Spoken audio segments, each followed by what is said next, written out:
जय हिंद दोस्तों, मैं महेंद्र शर्मा स्वागत करता हूं वन वर्ल्ड हिंदी में आपका। उम्मीद करता हूं आप खुश और स्वस्थ हैं।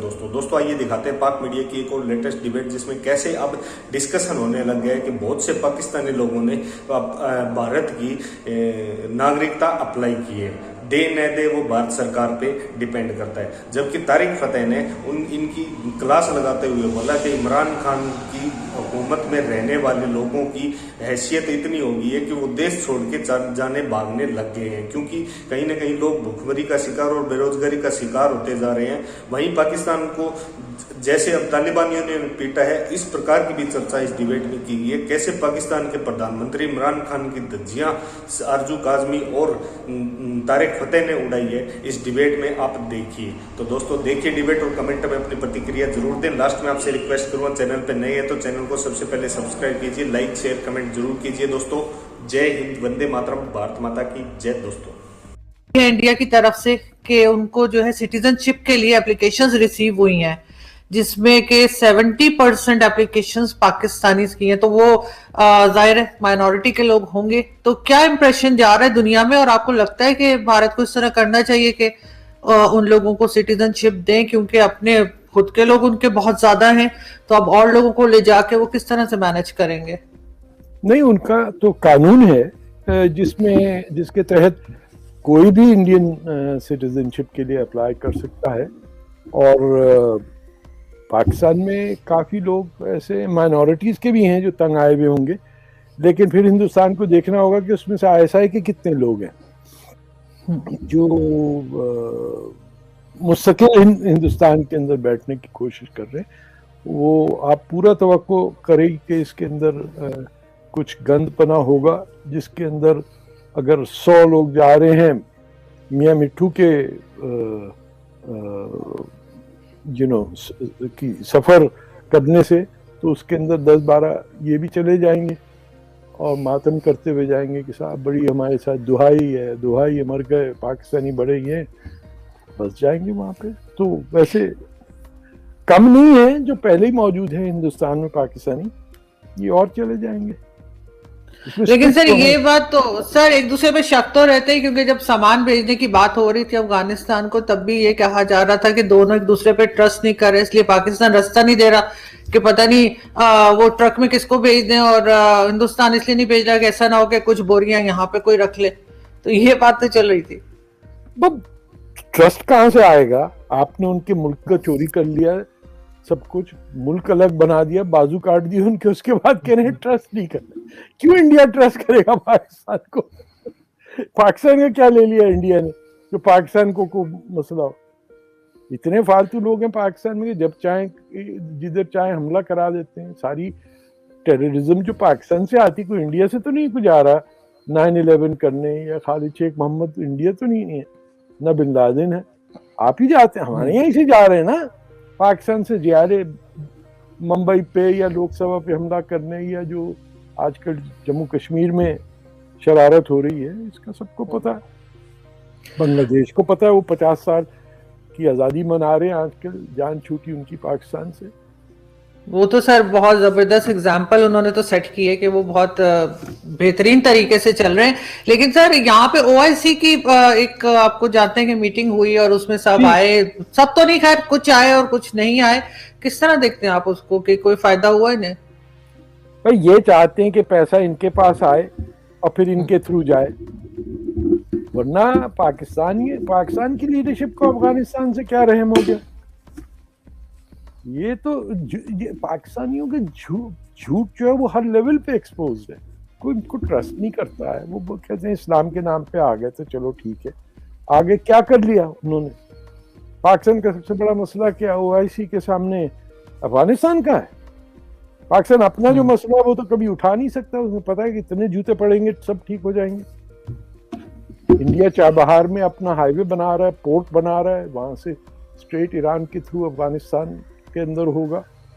तो जिन लोगों ने काम करना होता है अफगानिस्तान के लिए, वो ये थोड़ी करते हैं कि तालिबान को ट्रेन करके भेज दें, वहां तबाही मचा दें, अजाब आ जाए उन पर, फिर कॉन्फ्रेंस करें कि क्या करना चाहिए, हमसे गलती से आग लग गई है अफगानिस्तान में और ये बेचारे आए थे, हमने उनको ट्रेन किया, वो देखे हमारी भी नहीं सुनते।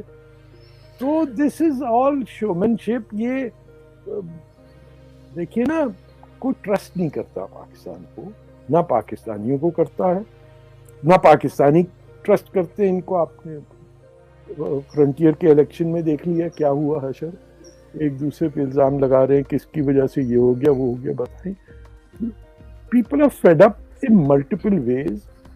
ये कोई स्टेट है ही नहीं ना, ये इससे कोई तवक्को किया ही नहीं जा सकता। तो क्या होगा अब? वो कोई कह रहा है इसको प्राइम मिनिस्टर बना दो, उसको बना दो। ये ऐसे लिखते हैं जैसे हमारे जो तरक्की पसंद लिखने वाले भी हैं, ऑब्जर्वर्स हैं, आप देखिए कि वो इस तरह नोट करते हैं जैसे कुछ शहजादों की बातें हो रही कि भाई दारा शिकोह को बना दो इस दफा, औरंगजेब तो छोटा वादा है इसका। लिटरली टॉक, हाँ हाँ वो अपने नवाज शरीफ के भाई को बना दो लीडर। इट्स बियॉन्ड बिलीव कि everyone on both sides is in a tribal sense. वो इस दुनिया में है ही नहीं कि इलेक्शन होना चाहिए तो कौन कैसे जीतेगा तो क्या होगा। सैंक्टिटी ऑफ वोट पे थोड़ी इंसिस्टेंस है। लंदन वाले फलाने साहब के पैनमा पेपर तो ये वो इसी गपशप के अंदर बेवकूफी की बातों में लगे में। तो ओआईसी वाले थोड़ी बैठे हैं कि पैसे आपको दे देंगे, आप वो कर लें और आप रुपये में कन्वर्ट करके उसको आगे भाजी और रोटी भेज दें अफगानिस्तान में। नहीं, किसी ने कोई खास रिस्पांस नहीं दिया। एक दो कंट्रीज ने, वो भी बहुत मामूली सा, सऊदी अरब वगैरह का। बल्कि सऊदी अरब से मुझे याद आया कि आजकल ये बात भी कर रहे हैं पंजाब असेंबली में कि जी वो जो सऊदी अरब ने कहा है कि तबलीगी जमात पे पाबंदी लगेगी, तो इन्होंने कोई करारदाद पास की है उस सऊदी अरब के खिलाफ। तो कैसे ही कर सकते हैं? पंजाब असेंबली ने की है जी, तो इनका ख्याल है कि पंजाबियों को क्या हो गया फिर? क्या अकल आ गई क्या? ये क्या करेंगे सर? उन्होंने जो पैसे दिए सऊदी अरब के, क्या वो वापस कर देंगे उनको कि भाई तुम तो Tablighi Jamaat? Saudi Arabia doesn't care, doesn't bother. उनका रुख कहीं और है।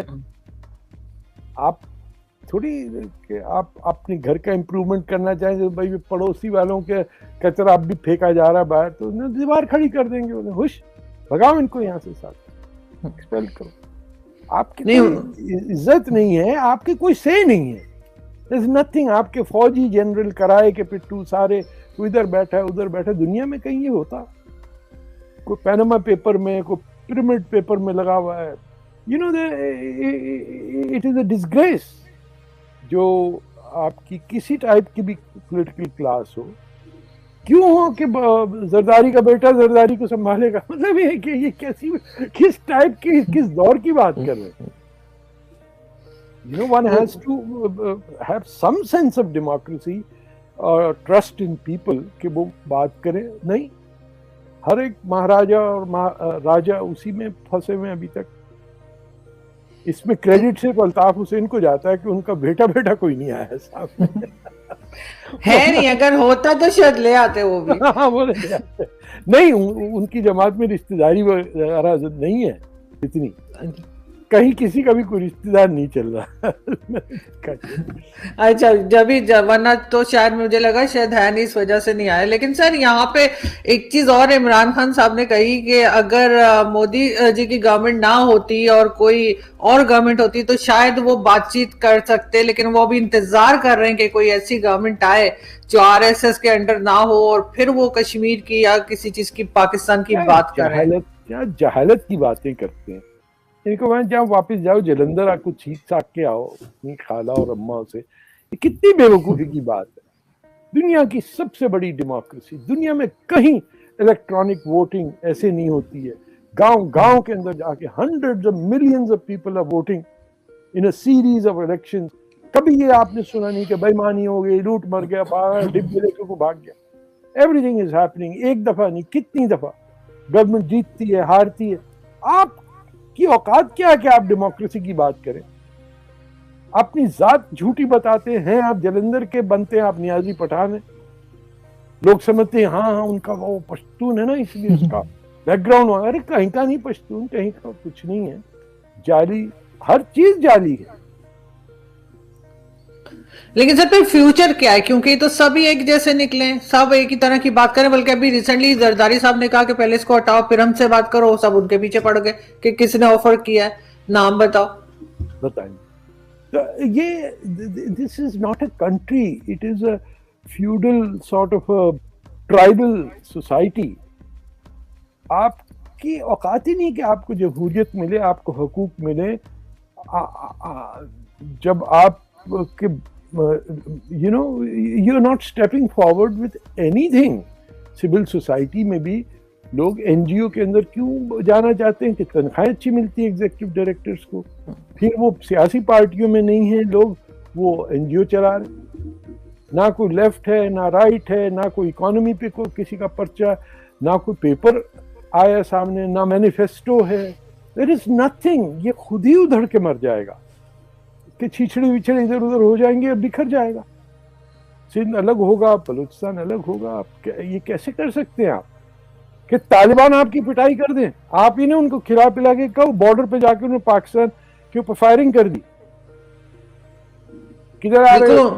उन्होंने कहा बाढ़ मत लगाए, वो कह रहे बाढ़ न लगाए। बल्कि आज एक न्यूज ये भी थी कि मोहम्मद एजेंसी जो है वहां तक वो पहुंच गए और उन्होंने कहा ये हमारा हिस्सा है और निकलो इधर से। हाँ, तो वो नहीं है ना, ये सारा इलाका तो अफगान का है। ये जो लफ्ज पाकिस्तान है ये पंजाब, अफगानिस्तान ये सब में आता है ना। तो इधर लो या उधर लो, ये तुम्हारा ताल्लुक क्या है मोमन से? कल परसों हमारे घर वो आए हुए थे यूसुफजई साहब जो पीटीएम के बानी थे, and then he took refuge in Canada. तो it was a very interesting meeting. कोई 5-6 पंजाबी और 5-6 पश्तून आपस में, मेरा ख्याल है पहली दफा मैंने ऐसी मजलिस देखी, but it was astounding ke this man is so capable. He topped the civil service, was offered the top jobs, but had to escape and take refuge in Quebec, jahan rehte hain. What a brilliant man, what an exceptional person that Pakistan would lose, but nobody would consider him anything. ये तो पश्तून है, ये कहाँ से किसने पकड़ लिया उसको? शायद आप जानती हो रशीद यूसुफजई को, Rashid Yousafzai, Rashid Yousafzai, absolute brilliant person. आप उसके साथ बैठे, यू बी स्टन्ड कि रिलीजियस स्कॉलरशिप में, फिलॉसफी में, इकोनॉमिक्स में, you know, this is the highest scoring man in Pakistan civil service, and the man had to leave Pakistan just because he could survive over there. PTM के बानी हैं शायद।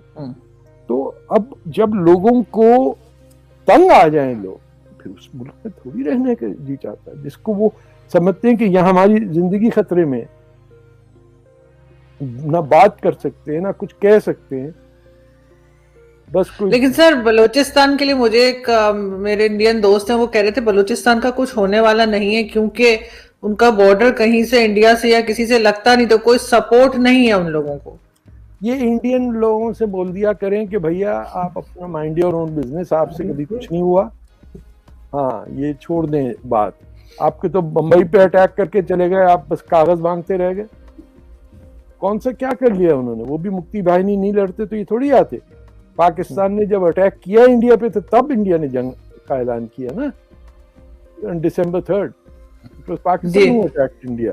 पहले भी operation Gibraltar जो रहा 65 में की वॉर में, वो पाकिस्तान ने शुरू किया था। पूरी फौज भेज दी जम्मू कश्मीर में कि ये सिविलियन है, and they were caught flat footed.